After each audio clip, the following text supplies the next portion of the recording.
जब जीवन में थोड़ी सी भी उलझन हमारे सामने आकर खड़ी हो जाए तो अपने दिल की बात मेरे देवादिदेव महादेव से जाकर कह देना, उस समाप्त कर देना। हम बोलते ही नहीं उससे। एक गुलाब जामुन और एक गुलाब का फूल, इन दोनों की राशि एक ही है। गुलाब जामुन और गुलाब के फूल की राशि एक ही है। गुलाब का फूल कांटों में पैदा होता है, कांटों में बड़ा होता है, कांटों में जन्म लेता है, कांटों में रहता है, कांटों में पैदा होकर कांटों में ही रहता है। और गुलाब जामुन मावे की बनती है, खोए की बनती है, और मावा गाय के दूध से बनता है। मावा तैयार हुआ, उस मावे को फिर बढ़िया मलने के बाद उसको घी में तलने के बाद उसमें से निकालकर चाशनी में डाल दिया, चाशनी। अब राशि दोनों की एक है। गुलाब का फूल और गुलाब जामुन दोनों एक ही राशि के हैं। गुलाब का फूल कांटों में रह रहा है, कांटों में बड़ा हो रहा है, कांटों में जन्म ले रहा है, कांटों में बढ़कर अग्रण्य हो रहा है। और गुलाब जामुन खूब घी में तरबतर है और निकलने के बाद चाशनी में तरबतर है, पर दोनों में एक अंतर है। गुलाब का फूल कांटों में बड़ा होने के बाद टूटता है तो भगवान राम और कृष्ण के चरणों में चला जाता है, और गुलाब जामुन खाने के बाद भ्रष्टा में चली जाती है। दोनों में एक अंतर है दोनों। एक भगवान के चरणों में जा रहा है और दूसरा खाने के बाद भ्रष्टा में जा रहा है। क्यों? थोड़ा सा जब दुख आता है ना, थोड़ी सी जब तकलीफ आती है, थोड़ा सा जब कष्ट आता है, तो व्यक्ति को लगता जरूर है कि हमें कष्ट आ गया, हमको ये बीमारी आ गई, हमको ये रोग आ गया, हमें ये तकलीफ आ गई, हमको ये तकलीफ है, हमको ये कष्ट है, हमको ये बीमारी आ गई, हमको ये रोग आ गया, या हमको ये तकलीफ आ गई। पर शिव महापुराण की कथा कहती है कि कांटों में जन्म लेने वाला गुलाब का फूल, कांटों में पैदा होने वाला गुलाब का फूल, कितना कष्ट उस गुलाब के फूल को होगा, फिर भी वो टूटने के बाद भगवान के चरणों में चला जाता है। अर्थात जीवन में अगर थोड़ा बहुत दुख, तकलीफ, कष्ट, बीमारी, रोग या कुछ दुख आकर खड़ा भी हो जाए तो समझ लेना कि परमात्मा अपनी ओर तुम्हें खींचना चाहता है, अपनी ओर पुकार रहा है, अपनी ओर को लेकर आना चाहता है। वो परमात्मा है।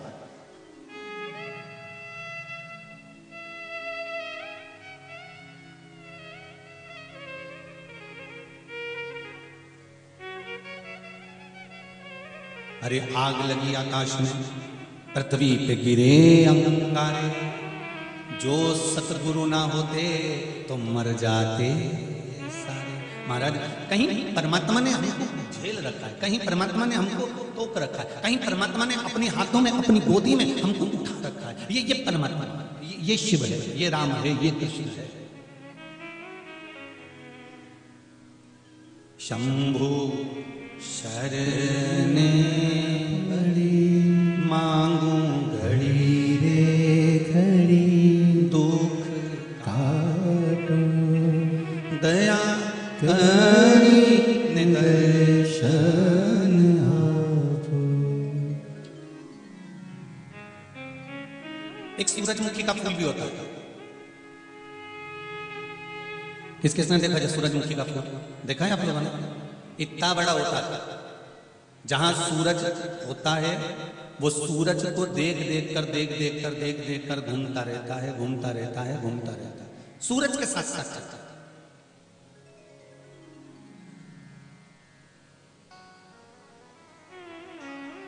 एक गुलाब का फूल सूरज को देखकर घूम नहीं रहा, वो लगा हुआ है। एक सूरजमुखी का फूल सूरज को देख देख कर घूमता रहता है, घूमता रहता है। बस दो तरह के मनुष्य इस संसार में पैदा हुए हैं, दो तरह के मनुष्य इस संसार में जन्मे हैं, एक गुलाब के फूल की तरह और एक सूरजमुखी के फूल की तरह। एक सूरजमुखी के फूल की तरह। सूरजमुखी का जो फूल होता है ना, वो सूर्य को देखकर चलता है। उसी तरह संसार के जो कई लोग हैं ना, ये आपका वैभव देखकर चलते हैं। थोड़ा सा दुख आया ना तो लोग आपका दरवाजा भूल जाते हैं, थोड़ी सी तकलीफ आई लोग आपको भूल जाते हैं। और जहां सूर्य जैसा आपका प्रकाश होगा, जहां आपके पास में धन बढ़ेगा, वैभव बढ़ेगा, सत्ता बढ़ेगी, दौलत बढ़ेगी, संपदा बढ़ेगी, तो सूरजमुखी की तरह जो लोग होते हैं वो आपके धन की चमक को देखकर आपके साथ घूमना चालू कर देते हैं, आपके साथ रहना चालू कर देते हैं। पर पहचान जाना कि सूरजमुखी का फूल और गुलाब के फूल में अंतर होता है। सूरजमुखी का फूल भगवान को नहीं चढ़ता, चढ़ाया नहीं जाता, पर गुलाब का फूल टूटकर भगवान के पास चले जाता है। जो दुनिया की चमक देखकर, आपका वैभव देखकर, आपकी सत्ता देखकर, आपका धन देखकर, आपकी दौलत देखकर, आपका वैभव देखकर आपकी ओर आसक्त होते हैं, और जब जब दुख आता है तो आपको ठोकर मारकर चले जाते हैं, ये संसार में कभी सुखी नहीं रह पाते हैं, इनका वैभव कभी जीवित नहीं रहता, ये कभी सुखी नहीं रह सकते।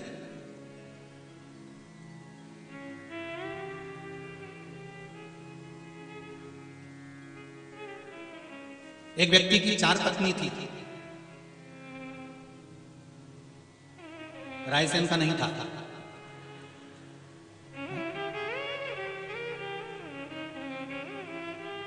एक व्यक्ति की 4 पत्नी थी।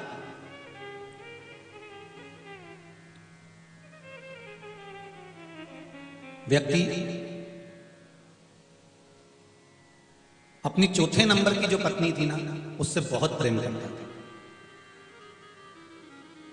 खूब उसके लिए कहीं गजरा लिया है, कहीं बेणी लिया है, कहीं सामान ले लेके आए, कहीं ढेर सारा। वो जो चौथे नंबर की पत्नी थी ना, वो भोजन से ज्यादा लाली और क्रीम निपटा जाती थी। वो थी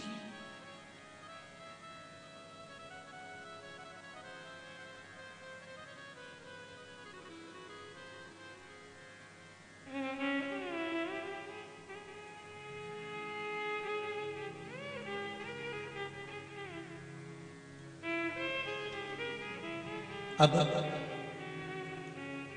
उस व्यक्ति की जो चौथी पत्नी थी वो बड़ी सुंदर भी थी, और पति उसकी ओर आसक्त भी था।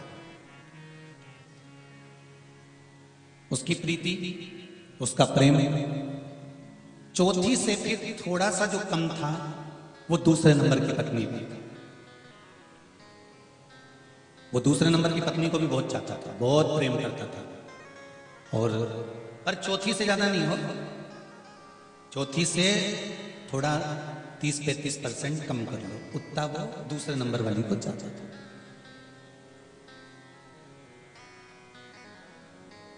पर इन दोनों को भी चाहने के बाद सबसे ज्यादा पति अगर बैठता था तो तीसरे नंबर की पत्नी के पास बैठता था। मैं बैठने में उसको बड़ा मजा आता था, बैठता, गप्पे लगाता, बात करता, चित्त करता और बड़े आनंद में डूबता। पर प्रेम सबसे ज्यादा, बोलते जाओ जरा जम के, कौन से नंबर की? चौथे। उससे कम, अरे बोले जम के, दूसरे, और उससे कम तीसरे, और पहली वाली का तो वो मुंडा नहीं देखना चाहता था। पहली वाली जो पत्नी है, पहले नंबर की जो है, उसको वो देखना पसंद नहीं करता, उसकी बात सुनना पसंद नहीं करता, उसके साथ में रहना पसंद नहीं कर सकता, उसके साथ में वो एक क्षण रहना पसंद नहीं करता। सबसे ज्यादा व्रत, सबसे ज्यादा उपास, सबसे ज्यादा साधना, सबसे ज्यादा नियम, सबसे ज्यादा संयम अगर कोई करती थी। कितने चतुर हो रहे रायसेन वाले, तुम तुरंत, तुम भी एक बात तो है, तुम कथा सुन सुन के भी कथाकार हो गए हो, पक्का हो गया है, बिल्कुल बढ़िया। ये बात तो है, मतलब तुम्हें इतना कथा सुन सुन के ये अंदाजा हो गया कि व्यक्ति का नेचर, व्यक्ति का व्यवहार, व्यक्ति कैसे किस भाव का है, और तुरंत तुम्हारे को पहचान की दृष्टि हो गई। धन्य है।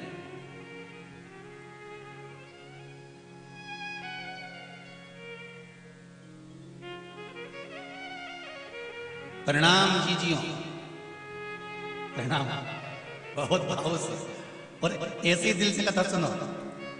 कहते हैं शिव कथा दिल से सुनना चाहिए। क्या होता है दिल से सुनने से?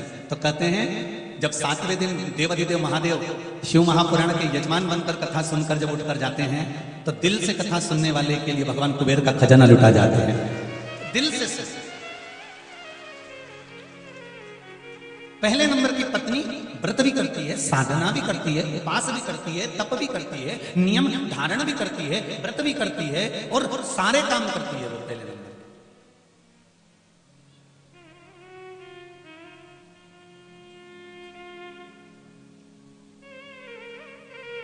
दूसरे नंबर की कभी कभी पुण्य का काम कर लेती है, कभी कभी अच्छा काम कर लेती है। तीसरे नंबर की वो भी थोड़ा थोड़ा अच्छा काम कर लेती है। चौथे नंबर की जो है वो जब भी अच्छा काम करने जाती है तो काम बिगाड़ के आती है।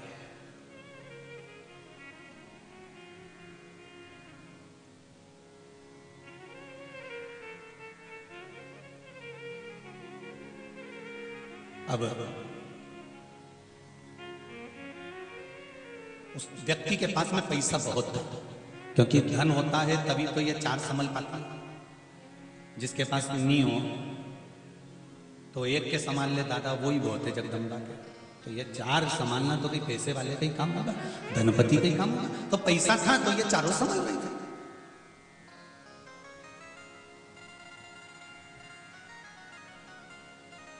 एक दिन व्यक्ति का स्वास्थ्य खराब हो गया और डॉक्टर ने कह दिया कि तुम्हारी अब तबीयत ठीक नहीं है, तुम्हारा अंतिम समय आ गया है, तुम्हारे प्राण छूटने का समय आ गया है।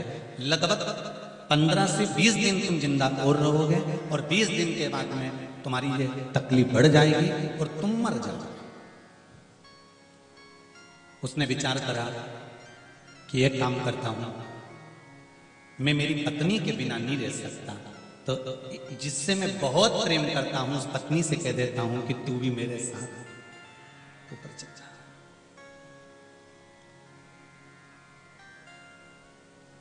आज वो चौथे नंबर की पत्नी खूब सज धज के अपने पति के कमरे में आई। पति ने अपनी पत्नी से कहा, सुन, मैं तुझे बहुत प्रेम करता हूं, तेरे बिना मैं एक मिनट नहीं रह सकता। एक मिनट की कोई कहे मैं तेरे बिना एक क्षण नहीं रह सकता, कोई एक क्षण की कहे मैं एक पल तेरे बिना नहीं रह सकता। जब तक मैं तुझे देखूंगी हमारे मन को चैन मिले नहीं। तो तू, मैं चाहता हूं कि मेरे साथ जैसे ही मैं मरूं तो मेरे साथ तू ही ऊपर चल। इतने में चोटी करती करती जगदम्बा बोली, सुनो, फालतू की बात करने की जरूरत नहीं है। क्या तुम्हारे लिए मैं मरूंगी? मौत तुम्हारी आई है, प्राण तुम्हारे छूटेंगे, अंतिम संस्कार तुम्हारा होगा। मैं नहीं मरने वाली और मैं तुम्हारे साथ जाने वाली नहीं हूं। और वो तो मुंह फुला के और चोटी करती करती अपने कमरे में चली। अब इसका प्रेम किस पर था? इसने कहा चलो दूसरे नंबर वाली से कह देता हूं, तू चल चल, तू मेरे साथ में चल, 15 दिन बाद मेरे प्राण छूट जाएंगे, तेरे बिना मैं नहीं रह सकता, तू चल चल मेरे साथ। मैंने देखा है तू मेरी सब व्यवस्था कर देते, आगे आगे बढ़कर मेरे लिए सारा काम कर देते। मैं जैसा कहूंगा वैसा तू कर दे, तू मेरे साथ चल। दूसरे नंबर की पत्नी ने कहा, स्वामी तुम कहो, तुम्हारे जीते जी जैसा कहोगे मैं वैसा करने को तैयार हूं, तुम जैसा बोलोगे मैं वैसा कर दूंगी, पर हाथ जोड़कर कहती हूं कि मैं तुम्हारे साथ ऊपर नहीं जाऊं। अच्छा, कथा तुम लोग जान गए हो, ये पक्का कि ऊपर जाने के लिए तैयार। ये देखो, हमने कहा कथा तो तुम जान गए, चतुर लोग बैठे और ऐसे इनके कोई ऐसे ही हो गया, तो कथा तो तुम जान गए। दूसरी ने मना कर दिया, तीसरी से कहा मेरा प्रेम तेरे प्रति बहुत है, अपन बहुत समय पास करते थे, दोनों तीनों सब बैठ जाते थे, गप्पे लगाते थे, बात करते थे, तू मेरे साथ चल चल। तो वो बोले कि देख भाई सुन स्वामी, तू कहे ना तो मैं तेरे साथ आखिरी क्षण तक रहूंगी, तू कहे तो मैं दरवाजे तक रहूंगी, तू कहे तो मैं शमशान तक रहूंगी, तू कहे तो मैं शमशान तक साथ दूंगी, पर यह पक्का है कि मैं तेरे साथ ऊपर नहीं जाऊंगी। तब उसने सोचा कि ये पहेली को तो मैं देखना पसंद नहीं करता था, इसका चेहरा पसंद नहीं था, कभी इसके कमरे में नहीं जाता था, कभी इसकी ओर मैंने झांका तक नहीं, कभी इसके साथ बैठकर रोटी तक नहीं खाई, कभी इसको मैंने ध्यान दिया ही नहीं, कभी मैंने इसका स्मरण किया ही नहीं। इतने में पहले नंबर की आई पानी पिलाने के लिए। इसने कहा सुनो मैं जा रहा हूं पर मैं अकेला वहां क्या करूंगा। तो पहले नंबर की ने कहा कौन कहता है कि तुम अकेले जाओगे, मैं हूं ना तुम्हारे साथ, अंत तक तुम्हारा साथ।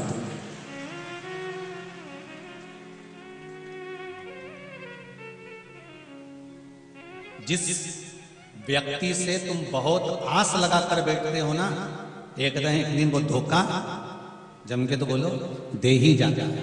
और जिस व्यक्ति से तुमको आस नहीं होती, जिस व्यक्ति से तुम्हें कोई आशा नहीं है, वो समय आने पर ऐसा काम कर कर चले जाता है कि आप विश्वास भी नहीं कर सकते कि ये ऐसा कर सकता है। ये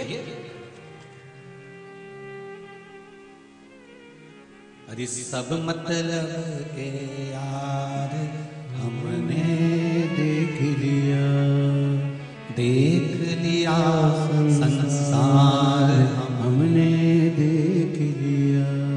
झूठे नाते झूठे रिश्ते, झूठे नाते झूठे रिश्ते, झूठा है संसार हमने देख लिया। सब मतलब के यार हमने देख लिया, देख लिया संसार हमने देख लिया। एक सहारा तेरा शंभू, एक सहारा तेरा शंभू, बाकी है बेकार हमने देख लिया, देख लिया संसार हमने देख लिया। सब मतलब के यार हमने देख लिया। ये जितने नजर आते हैं ना सब नंबर वन के चोटे हैं।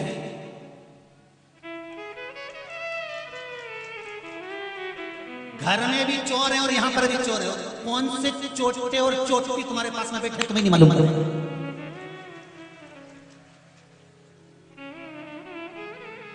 इसलिए कहते हैं बार बार कथाओं में ढक के बैठो।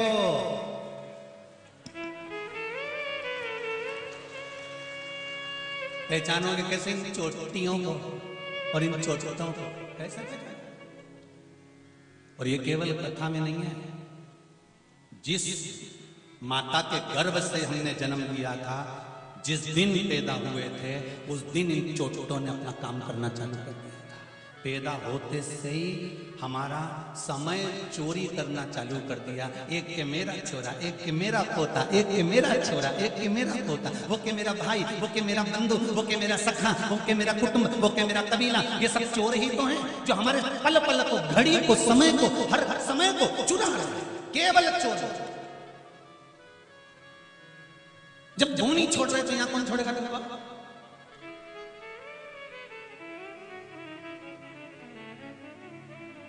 इसलिए कहते हैं सिर पे पल्लू डाल के रखो। पल्लू का मतलब समझते हो?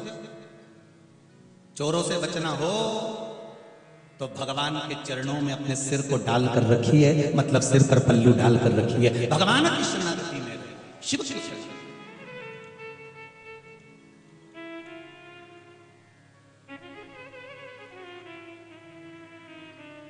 पहले कुबेरेश्वर धाम से जो शिव महापुराण की कथा करी थी, उसमें चोरों का वर्णन करा था।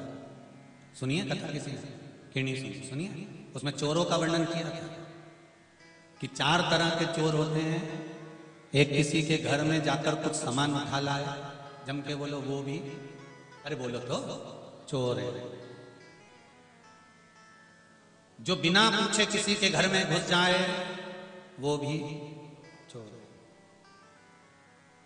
जो भगवान को दिए बिना खुद खा जाए, जम के बोलो वो भी चोर है।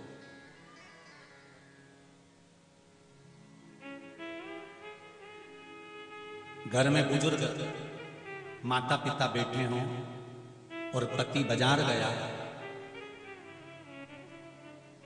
जेब में कुरकुरे का पैकेट ले जाकर अपनी पत्नी को चुपचाप से देख के खिला दे, वो भी चुप चुप। और इस पूरे पंडाल में ये जो चौथे नंबर का चोटा है ना, ये होंगे। शिव महापुराण की कथा कहती है, घर में अगर बुजुर्ग माँ बाप बैठे हुए हैं, आप अपनी पत्नी के लिए अगर अंगूर लेकर जा रहे हैं, केले लेकर जा रहे हैं, ड्राई फ्रूट्स लेकर जा रहे हैं, बिस्कुट लेकर जा रहे हैं, मिठाई लेकर जा रहे हैं, मूंगफली का दाना लेकर जा रहे हैं, एक चिप्स का पैकेट भी अगर आप अपनी पत्नी के लिए लेकर जा रहे हो उपास के दिन, तो पहले उसमें से थोड़ा सा एक पैकेट एक्स्ट्रा लेकर चलो और चुपचाप से अपने माँ बाप के हाथ में दे दो, मम्मी ये लो, मैं तुम्हारे लिए भी लेकर आया हूं, तो चोर नहीं बनोगे। सुन लो चोटो,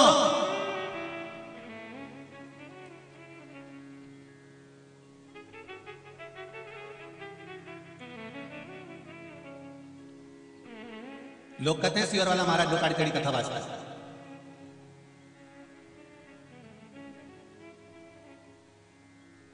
तुम सुधर जाओ, हमारी कड़ी बाजना बंद कर दो, या तो सुधरो नहीं तो सिधरो, दो में से एक। थोड़ा सा समझो, बिस्कुट लाए हो ना, बुजुर्ग माँ बाप को भी दीजिए, ज्यादा सामान लाए हो ना, बूढ़े माँ बाप को भी दीजिए। ऊपर जाओगे, पत्नी तब तो आंख दिखाएगी ना अपने कमरे में कि तुम दुकरिया बन गया, तुम तो कह रहे थे मेरे लिए लाए, मेरे लिए लाए, और नीचे भी देखकर आए। तब जगदम्बा से कह देना, अरे ओ चंद्र घंटा कुसुमांडा स्कंदा, तेरे हाथ जोड़ूं, वो मेरे माँ बाप हैं, बुजुर्ग हैं।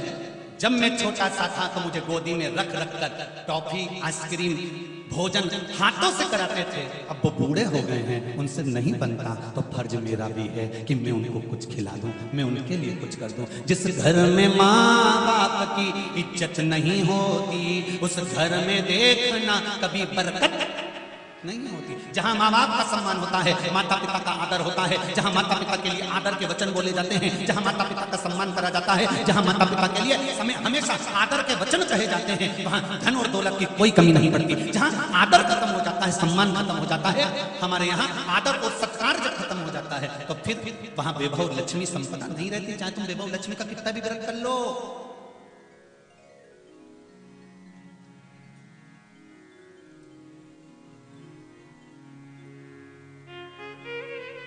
आदर करिए, सम्मान करिए, सत्कार करिए।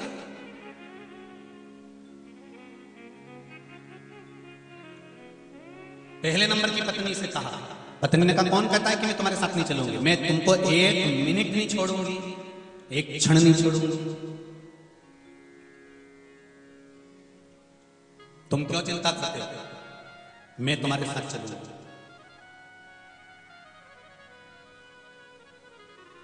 टेंशन मत लो। पति की आंख में से आंसू बहने लगा। इसको तो मैंने कभी पूछा ही नहीं था, इसको तो मैंने कभी आदर करा ही नहीं था, इसको तो मैंने कभी सम्मान करा ही नहीं था, इसके लिए तो मैंने कभी कुछ किया ही नहीं था। चौथे नंबर की पत्नी के लिए सामान ला कर दिया, लाखों रुपए उस पर खर्च कर दिए।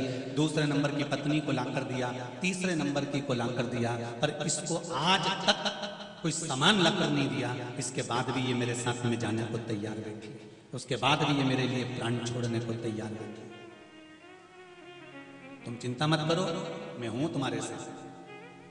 और व्यक्ति की ये चार पत्नियां किसी एक व्यक्ति की नहीं, अपन सबकी चार पत्नियां हैं।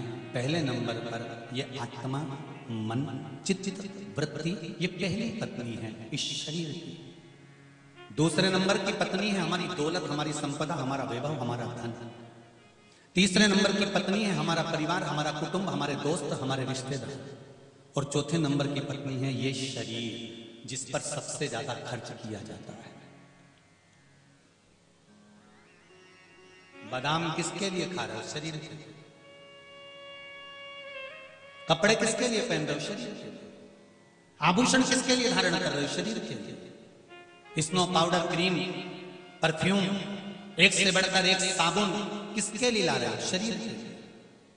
ये चौथे नंबर की जो पत्नी है ना, ये शरीर, ये तुरंत तुम्हारी प्राण छूटे और शरीर ने साथ छोड़ दिया। ये चौथे नंबर की पत्नी है, ये शरीर 1 मिनट में साथ छोड़ देती है, तुम्हारे साथ जाने को तैयार नहीं होती और कह देती है ले जाओ, ये आत्मा जाए, मुझे नहीं देना। दूसरे नंबर की पत्नी हमारा धन, हमारी दौलत, हमारी संपदा, हमारा वैभव, हमारी धन। ये दूसरे नंबर की पत्नी कहती है तू जिंदा है जब तक मैं तेरा हूं, तू जिंदा है जब तक मैं तेरा, और जब तक तू जिंदा है तेरे हाथों से जो तुझे करना है कर ले, तेरे हाथों से जो लुटाना है लुटा ले, तेरे हाथों से जो करना है कर सकता है। मैं जब तक जिंदा है तू, तब तक। दूसरे नंबर की पत्नी कहती है कि ये धन, ये दौलत, ये संपदा कहती है कि तुम जिंदा हो तब तक मैं तुम्हारी हूं, और जैसे ही तुम मरोगे, दूसरे नंबर की पत्नी कहती है मैं दूसरे की हो जाऊंगी, मुझे तुझसे कोई मतलब नहीं, मैं दूसरी शादी करूंगी। ये धन और दौलत कहती है, ये संपदा कहती है, प्रॉपर्टी कहती है, जमीन कहती है, प्लाट कहता है, फार्म हाउस कहता है, हमारी 4-4 मंजिल की बिल्डिंगें कहती हैं, ये गाड़ी और ये बंगला कहता है, ये हमारे शरीर पर पड़ा हुआ जेवर कहता है कि जब तक तुम जिंदा हो तब तक मैं तुम्हारी हूं, और जिस दिन तुम मर गए उसके बाद में मैं दूसरे से शादी कर लूंगी। मतलब जमीन जायदाद, प्रॉपर्टी, धन दौलत, लाकर में पड़ा हुआ पैसा, बैंक में पड़ा हुआ पैसा, ये सब मैं दूसरे।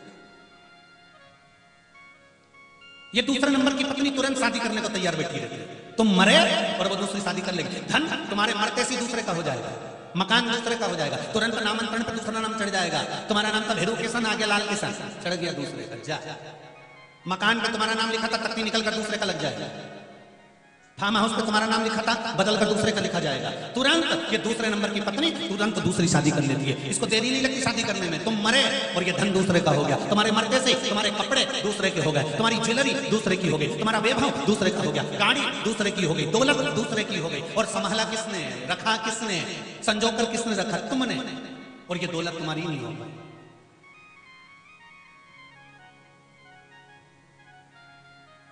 तीसरे नंबर की पत्नी है हमारी, हमारा परिवार, हमारे रिश्तेदार, हमारे कुटुंब वाले, ये हमारी तीसरी पत्नी है। ये घर तक साथ देंगे, शमशान तक साथ देंगे, और बाद में हाथ जोड़कर कहेंगे मैं तुम्हारा साथ आगे नहीं दे सकता। आग लगाएंगे, खोपड़ियां फोड़ेंगे और वापिस आ जाएंगे। घर के लोग भी शमशान में जब तक बैठे रहते हैं जब तक कि डोकरे की खोपड़ियां नहीं फूटे। एक लंबा सा डंडा, बांस, जितने लोग बैठे हैं इनको मालूम होगा, तुम लोग तो शमशान जाती नहीं हो तो तुम्हें मालूम नहीं होगा, और जब जाओगी तब तुम देख नहीं पाओगे। तो ये लोग जो जाते हैं इनको मालूम है, इतना बड़ा बांस, उसमें इतना बड़ा लोटा, लोटे में भर दिया घी, और जब मुर्दा आधा जल जाता है तब जो समझदार वैज्ञानिक होते हैं शमशान के, वो इंतजार देख देख के पक गया, फिर दूसरा बोलता अभी पक गया, अभी बैठे रहो बैठे रहो।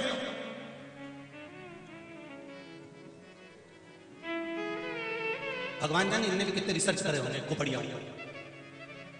आ जाओ सब उठ के आ जाओ, और फिर डंडे को पकड़ के और छोरे के हाथ में दिया जाता है, बेटे के हाथ में, देखो खोपड़िया में बाप देख, और जो बांस से लोटा डालकर डंडे से खोपड़िया फोड़कर घी पटक कर डंडे को पटक दिया जाता है, बस उसी दिन बेटा सोचता है कि अब सब समाप्त हो गया। और 10वें के दिन, तीसरे के दिन, 12वें के दिन पिंड देकर पिताजी से पिंड छुड़ा दिया जाता है कि अब कुछ नहीं बचा, अब केवल तिथि पे पूरी सब्जी बामन के खिला देना है और पिताजी से पिंड छुड़ा देना। अब जायदाद अपनी, मकान अपना, घर अपना, दौलत अपनी, सत्ता सब मतलब के यार हमने देख लिया, जितने नजर आते हैं। और फिर निवेदन करूंगा, शमशान में तुमको अकेला छोड़कर जाते हैं, कौन साथ देता है? जब छोड़कर चले गए आग लगाकर, कौन साथ देगा? केवल एक शमशान में रहने वाला मेरा देवाधिदेव महादेव, इसके सिवाय अकेला मेरा केवल एक शिव साथ देने के लिए बैठा। अरे रायसेन वालों, तुम जिस नगर में रहते हो ना, ये नगर कोई साधारण नहीं है।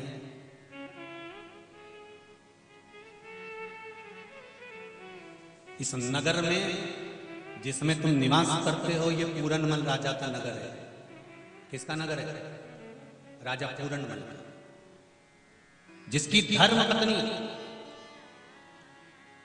पूरनमल राजा की धर्मपत्नी रत्नावली शंकर जी की परम उपासक है।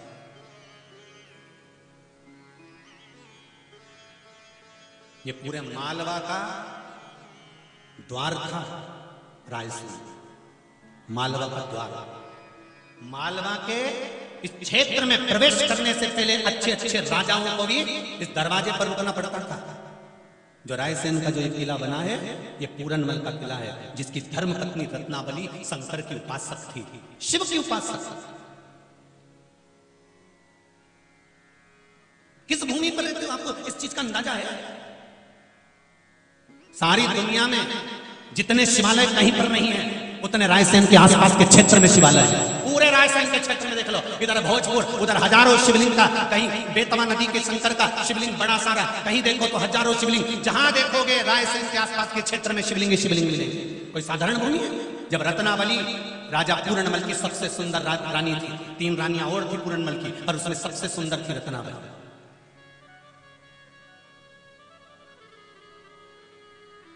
इतनी सुंदर रत्नावली जिसका श्रृंगार कहते हैं कि बड़े बड़े योद्धा, बड़े बड़े युवराज, बड़े बड़े राजा पूरनमल राजा की धर्मपत्नी रत्नावली को मात्र एक झलक देखने के लिए आना चाहते थे रायसेन की धरा पर।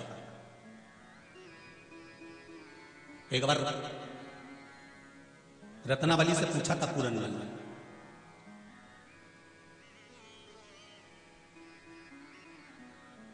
तुम इतनी सुंदर कैसे हो?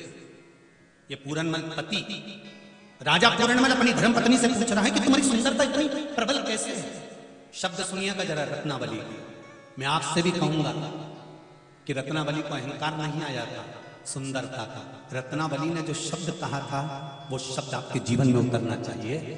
जब पति ने अपनी पत्नी से पूछा कि मैंने ढेरों राजकुमारियां देखी, ढेरों रानियां देखी, पर आपके जैसी कोई सुंदर नहीं देखी, आपकी सुंदरता कैसे है? तो रत्नावली कहती है, मेरी सुंदरता मेरी नहीं है, मैं जिस शंकर को एक लोटा पानी चढ़ाती हूं, ये शंकर की चमक मेरे चेहरे पर चमकती है, ये शिव की चमक। रत्नावली कह रही है।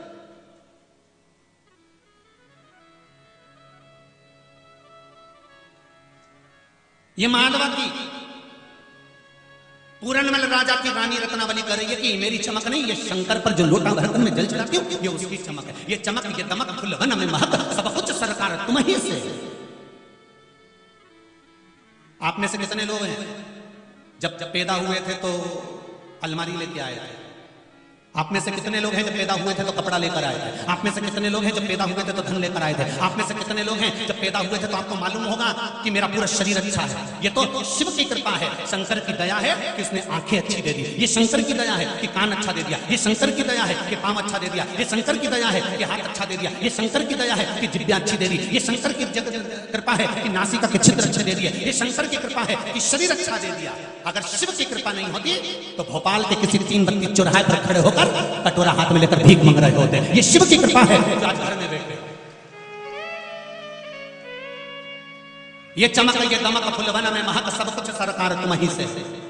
अच्छा शरीर दिया तो शंकर ने दिया है, अच्छे कुल में जन्म दिया तो शंकर ने दिया है, अच्छा परिवार मिला तो शंकर ने दिया है, अच्छा पति मिला तो शंकर ने दिया है, अच्छी पत्नी मिली तो शंकर ने दिया है, अच्छा पुत्र पैदा हुआ तो शंकर ने दिया है, अच्छी बेटी जन्म ली है तो शंकर ने दिया है, प्लाट मिला शंकर ने दिया, जमीन दी शंकर ने दिया, गाड़ी दी शंकर ने दिया, और अच्छे घर में जन्म दिया शंकर ने दिया, भारत की भूमि पर पैदा हुए शंकर ने दिया, और सनातनी बनकर पैदा हुए हो ये शंकर ने दिया।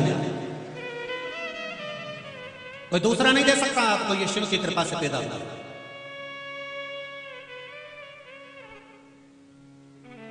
अमेरिका में मरते हैं लोग तो उनको डेड बॉडी कहते हैं, एक्सपायर कहते हैं। विदेश में जो मरता है उसको एक्सपायर कहते हैं। भारत की भूमि में एक बेवड़ा भी मरता है तो उसको स्वर्गवासी कहते हैं। विचार करिए, विदेश में कोई मरता है तो उसको एक्सपायर कहते हैं, और भारत की भूमि पर एक अगर नशे में डूबा हुआ व्यक्ति भी मरता है, पाप करने वाला व्यक्ति भी मरता है, कपट करने वाला व्यक्ति भी मरता है, बेईमान से बेईमान व्यक्ति भी अगर भारत की भूमि पर जन्म लेने के बाद इस भारत की धरा पर अगर मरता है तो उसके आगे स्वर्गवासी लिखाया जाता है, क्योंकि भारत माता की गोद में पैदा होकर मरा है। तो भगवान भी कहते हैं ये स्वर्ग ही जाएगा, भले कितना ही पाप करा, ये स्वर्ग की धरा पर।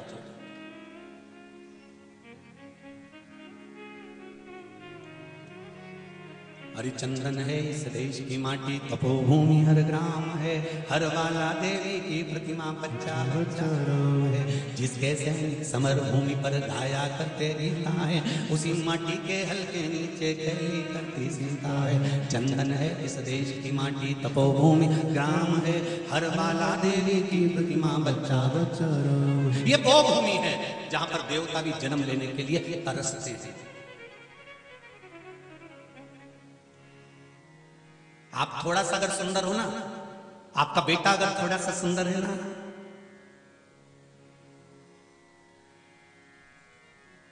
मेरे बेटे जैसा कोई नहीं।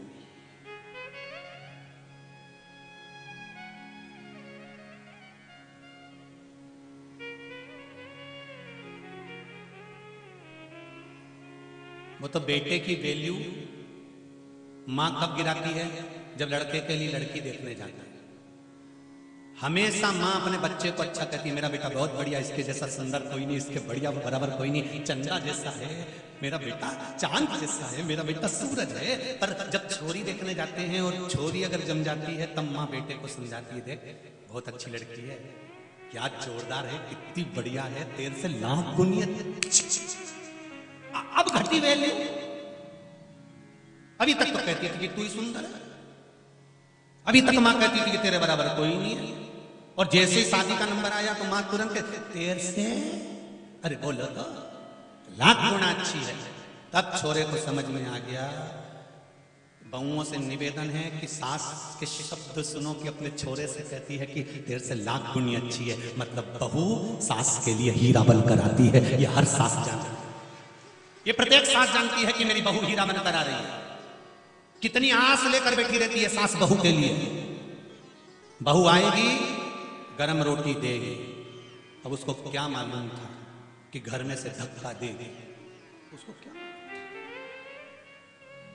पहले बच्चों को डराते थे, बहू आ गया तो बच्चा डर जाता था। आज के जमाने में बुद्धों को डराना हो तो कह दो बहू आ गई, बेचारी खाती खाती है, अभी कहां से, अभी तो गई थी, अभी कहां से, छुट्टी मनाने गई थी। वैसे ही तो कोरोना में कोई नहीं जाता है, अभी अभी तो जाना चाचा था।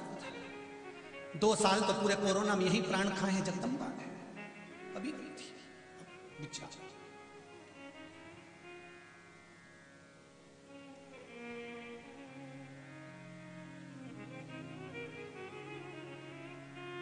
विचार करिए।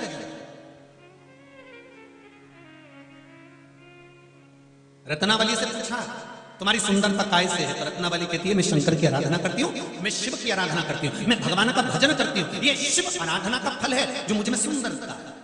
और आपसे भी कहेंगे, अगर आप सुंदर हो, आप अगर सुंदरता में बने हुए हो, चाहे पुरुष हो चाहे स्त्री हो, उसके चेहरे पर अगर चमक है, बहुत ध्यान देना महाराज, क्रीम की चमक 2 महीना 3 महीना 15 दिन की रहती है, और अच्छे कर्म की चमक मरते दम तक रहती है।